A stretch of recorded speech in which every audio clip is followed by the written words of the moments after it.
जय श्री राम।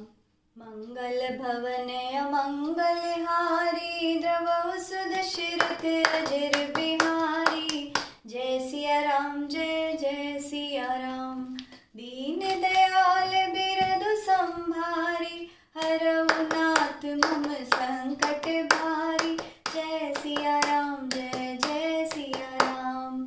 जय सिया राम, जय जय हनुमान। तब श्री राम जी ने मुनि से कहा, हे प्रभु, आपसे तो कुछ भी छिपा नहीं है। मैं जिस कारण से आया हूँ वह सब आप जानते ही हैं। इसलिए हे तात, मैंने आपसे समझाकर कुछ नहीं कहा। हे प्रभु, आप मुझे वही राय दीजिए जिस प्रकार मैं मुनियों के शत्रु राक्षसों को मार सकूं। प्रभु की वाणी सुनकर मुनि मुस्कुराए और बोले, हे नाथ, आपने क्या समझकर मुझसे यह प्रश्न किया है? हे पापों का नाश करने वाले, मैं तो आप ही के भजन के प्रभाव से आपकी थोड़ी सी महिमा जानता हूँ। आपकी माया गुलर के विशाल वृक्ष के समान है, अनेकानेक ब्रह्मांडों के समूह ही जिसके फल हैं। चर और अचर जीव अर्थात गूलर के फल के भीतर रहने वाले छोटे छोटे जंतुओं के समान उन ब्रह्मांड रूपी फलों के भीतर रहते हैं और वे अपने उस छोटे से जगत के सिवा दूसरा कुछ नहीं जानते। उन फलों को निगल जाने वाला कठिन और कराल काल है, वह काल भी सदा आपसे भयभीत रहता है। वही आप समस्त लोकपालों के स्वामी होकर भी मुझसे मनुष्य की तरह प्रश्न कर रहे हैं। हे कृपा के धाम, मैं तो यह वर मांगता हूँ कि आप श्री सीता जी और छोटे भाई लक्ष्मण जी के साथ मेरे हृदय में सदा निवास कीजिए। मुझे प्रगाढ़ भक्ति, वैराग्य, सत्संग और आपके चरण कमलों में अटूट प्रेम प्राप्त हो। यद्यपि आप अखंड और अनंत ब्रह्म हैं, जो अनुभव से ही जानने योग्य हैं और जिनका संत जन भजन करते हैं। यद्यपि मैं आपके ऐसे रूप को जानता हूँ और उसका वर्णन भी करता हूँ, तो भी लौट लौट कर मैं सगुण ब्रह्म में आपके इस सुंदर स्वरूप में ही प्रेम मानता हूँ। आप अपने दासों को सदा ही महत्व दिया करते हैं, इसलिए हे रघुनाथ जी, आपने मुझसे पूछा है। हे प्रभु, एक अत्यंत मनोहर और पवित्र स्थान है, उसका नाम पंचवटी है। हे प्रभु, आप दंडक वन को, जहाँ पंचवटी है, पवित्र कीजिए और श्रेष्ठ मुनि गौतम जी के कठोर शाप का हरण कीजिए।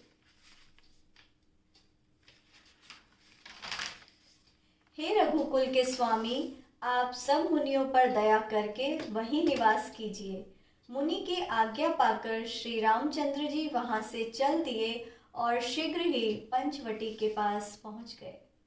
वहां गृधराज जटायु से भेंट हुई।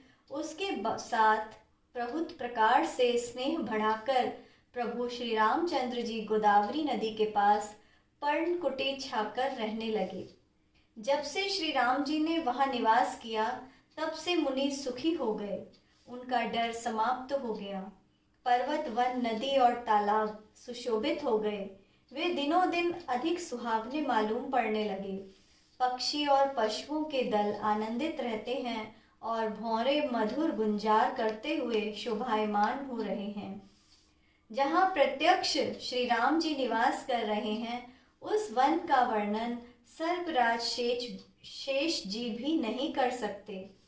एक बार प्रभु श्री राम जी सुख से बैठे हुए थे। उस समय लक्ष्मण जी ने उनसे सरल वचन कहे, हे देवता, मनुष्य, मुनि और चराचर के स्वामी, मैं आपको अपना स्वामी समझकर ही पूछता हूँ।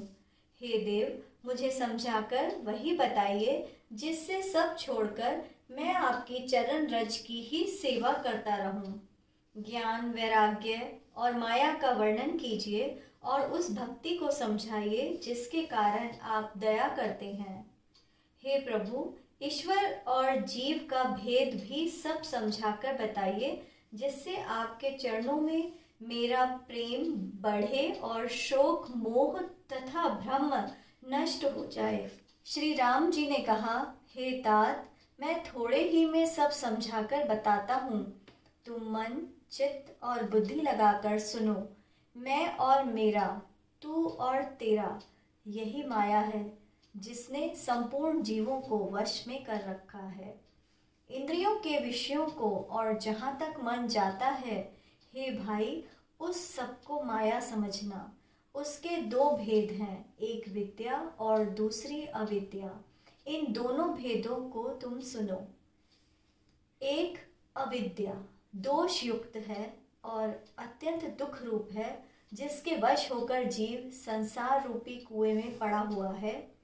और एक विद्या जिसके वश में गुण है और जो संसार की रचना करती है, वह प्रभु द्वारा प्रेरित होती है। उसके पास अपना बल कुछ भी नहीं है। ज्ञान वह है जिसमें मान आदि एक भी दोष नहीं है और जो सब में समान रूप से ब्रह्म का दर्शन करता है। हे तात, उसी को परम विरागी कहना चाहिए, जो सारी सिद्धियों को और तीनों गुणों को तिनके की तरह त्याग चुका हो, जो माया को, ईश्वर को और स्वयं अपने स्वरूप को नहीं जानता, उसे जीव कहना चाहिए। जो कर्मानुसार बंधन और मोक्ष देने वाला, सबसे परे और माया को प्रेरित करता है, वह ईश्वर है। धर्म से वैराग्य और योग से ज्ञान उत्पन्न होता है, जो मोक्ष देने वाला है, ऐसा वेदों में वर्णन किया गया है।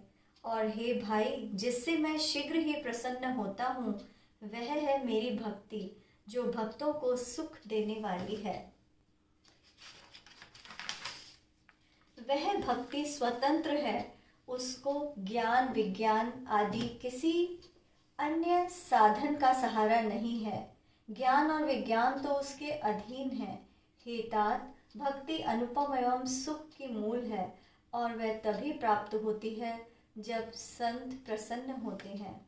अब मैं भक्ति के साधन को विस्तार से कहता हूँ। यह सुगम मार्ग है जिससे जीव मुझको सहज ही पा जाते हैं। पहले तो ब्राह्मणों के चरणों में अत्यंत प्रेम हो और वेद की रीति के अनुसार अपने वर्ण आश्रम के कर्मों में लगा रहे। इसके फलस्वरूप विषयों से वैराग्य होगा। वैराग्य होने पर मेरे धर्म, भागवत धर्म में प्रेम उत्पन्न होगा। तब श्रवण आदि 9 प्रकार की भक्तियां दृढ़ होंगी और मन में मेरी लीलाओं के प्रति अत्यंत प्रेम उत्पन्न होगा। जिसका संतों के चरण कमलों में प्रगाढ़ प्रेम हो, मन, वचन और कर्म से भजन का दृढ़ नियम हो और जो मुझको ही गुरु, पिता, माता, भाई, पति और देवता सब कुछ समझता हो और सेवा में दृढ़ हो, मेरा गुणगान करते समय जिसका शरीर पुलकित हो जाए, वाणी गदगद हो जाए और नेत्रों से प्रेमाश्रुओं का जल बहने लगे और काम, मद और अहंकार आदि जिसमें न हो, हे भाई, मैं सदा उसके वश में रहता हूँ। जो कर्म, वचन और मन से मेरे ही आश्रित हैं और जो निष्काम भाव से मेरा भजन करते हैं, उनके हृदय कमल में मैं सदा विश्राम किया करता हूँ। इस भक्ति योग को सुनकर लक्ष्मण जी को अत्यधिक सुख मिला और उन्होंने प्रभु श्री रामचंद्र जी के चरणों में सिर झुकाया। इस प्रकार वैराग्य, गुण, ज्ञान और नीति कहते हुए कुछ दिन व्यतीत। मंगल भवन अमंगल हारी, द्रवहु सुदशरथ अजिर बिहारी। जय सिया राम, जय जय सिया राम। दीन दयाल बिरधु संभारी, हरऊ नाथ मम संकट भारी।